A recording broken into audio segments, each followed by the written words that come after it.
ચાલો મિત્રો, આજે આપણે બનાવીશું સફેદ ચણાનું ગ્રેવીવાળું શાક. આ છે તેની સામગ્રી. સફેદ ચણા બાફી લીધા છે, સાંજે પલાળી દેવાના, ત્યાર પછી સવારે તેને 30 મિનિટ સુધી બાફી દેવાના. આ બટેટું બાફી નાખવાનું છે, એક કાંદો સુધારી લીધો છે અને ટમેટાની ગ્રેવી બનાવી લીધી છે.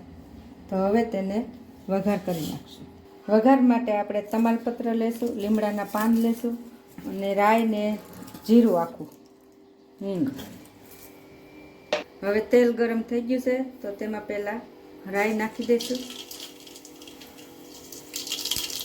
રાઈ બરોબર ફૂટી જાય પછી તેમાં જીરું નાખી દઈશું. પછી તમાલપત્ર અને લીમડાના પાન નાખી દઈશું. હિંગ નાખીશું. સુધારેલી કાંદો નાખીશું.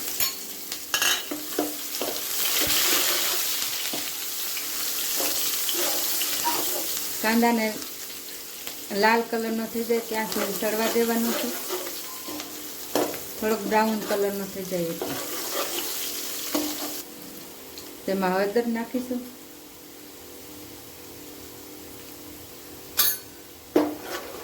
ધીમા ગેસે સળવા દેવાનું. કાંદા સળે ત્યાં સુધીમાં આપણે બટેટાનો મેંદો બનાવી લઈશું. સરસ રીતે સૂંધી નાખવાનો એટલે સરસની ગ્રેવી બની જાય.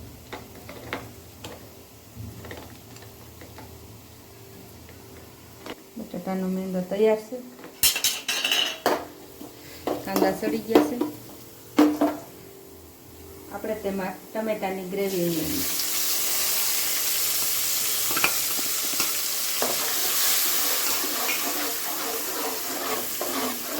હવે આ ગ્રેવીને થોડીક વાર ચડવા દેવાની છે. બરોબર ચડી જાય એટલે આપણે તેમાં બટેટા નાખી દઈશું.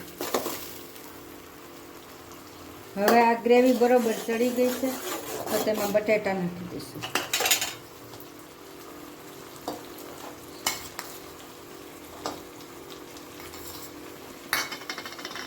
બટેટાને સરસ રીતે આમાં મિક્સ કરી દેવાના છે.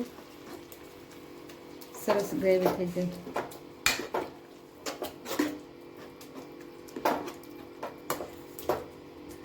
હવે આપણે તેમાં બધો મસાલો ઉમેરી દઈશું. સ્વાદ પ્રમાણે મીઠું નાખીશું. લાલ મરચું નાખીશું. દળેલું જીરું, ગરમ મસાલો,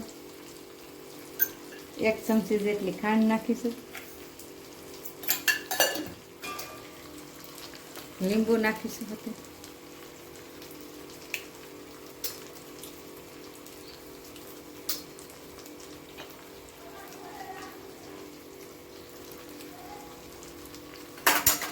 પછી તેને સરસ રીતે હલાવીને મિક્સ કરી દેવાનું.